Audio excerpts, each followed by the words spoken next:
कुछ लोग मेरी वीडियो पे हमेशा कमेंट करते हैं कि मैं राहुल गांधी की चमची हूँ, मोदी जी की हमेशा बुराई करती हूँ, उनके किसी काम को अप्रिशिएट नहीं करती।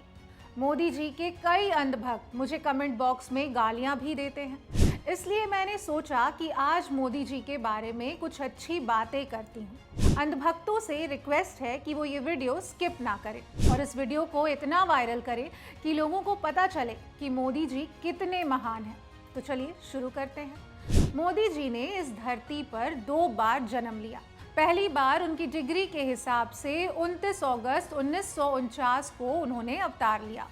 दूसरी बार उनका जन्म 17 सितंबर 1950 को हुआ। ये जानकारी पब्लिक प्लेटफॉर्म जैसे विकिपीडिया में भी उपलब्ध है। लेकिन आपको याद दिला दूं कि मोदी जी ने एक टीवी इंटरव्यू में कहा था कि वो नॉन बायोलॉजिकल है, यानी उनका जन्म हमारे और आपकी तरह नहीं हुआ। उनको किसी दिन भगवान ने बस स्वर्ग से सीधे नीचे भेज दिया। अब इसमें से कौन सी बात सच है, कौन सी नहीं, ये तो मोदी जी या इनके अंधभक्तों को ही पता होगी। हम आगे बढ़ते हैं। अब मोदी जी के बचपन पर थोड़ा नजर फेरते हैं। मोदी जी कहते हैं कि 6 साल की उम्र में वो वडनगर रेलवे स्टेशन पर चाय बेचने का काम करते थे। लेकिन ये रेलवे स्टेशन तो 1973 में बनाया गया था और अगर मोदी जी की एज को कैलकुलेट करूं तो 1950 के हिसाब से भी वो 1973 में 23 साल के थे। तो फिर ये 1956 में कहीं से रेलवे स्टेशन पर चाय बेचने का काम कर सकते थे क्या? मोदी जी के अंधभक्तों, अगर तुम्हें पता हो तो हमें भी कमेंट बॉक्स में जरूर बताना।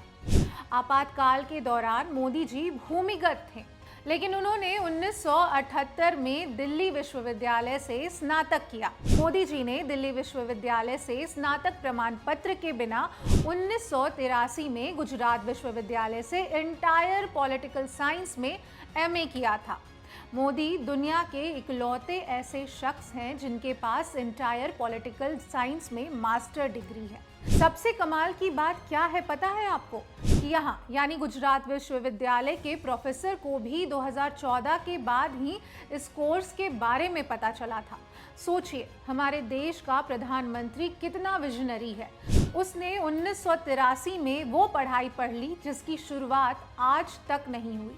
यहाँ तक कि मोदी जी ने इस डिग्री में अकेले प्रवेश लिया, अकेले ही परीक्षा दी और अकेले ही डिग्री भी ले ली। अभी तक किसी भी छात्र या प्रोफेसर ने मोदी के साथ पढ़ाई करने का दावा नहीं किया है, यानी मोदी जी का कोई भी कॉम्पिटिटर नहीं। तभी तो इन्हें संसद में भी विपक्ष पसंद नहीं है।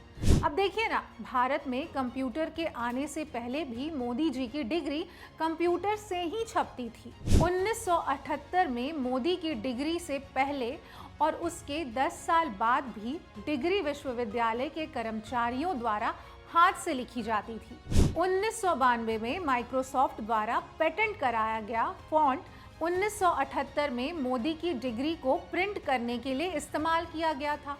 अब बताइए भला, ऐसे चमत्कार तो सिर्फ विश्व गुरु ही कर सकते हैं। और तो और आपकी और हमारी डिग्री रविवार को नहीं छापी गई होगी, लेकिन मोदी जी की डिग्री रविवार को छपी थी जब कार्यालय बंद थे।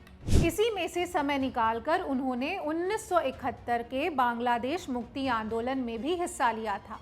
एक और सबसे जरूरी बात रह गई, मोदी जी 35 साल की उम्र में भिक्षा मांगकर अपना पेट भरते थे। भिक्षाटन से समय निकाल कर वो देशाटन मतलब घूमने फिरने को भी चले जाते थे। हॉलीवुड के यूनिवर्सल स्टूडियो और पेरिस में आईफिल टावर के सामने कोट पहनकर फोटो भी खिंचवाते थे। अगर अब भी आप लोग ये नहीं मानते कि मोदी जी अलौकिक हैं, तो आप देशद्रोही हो, आपको पाकिस्तान चले जाना चाहिए और आप हिंदू विरोधी हो।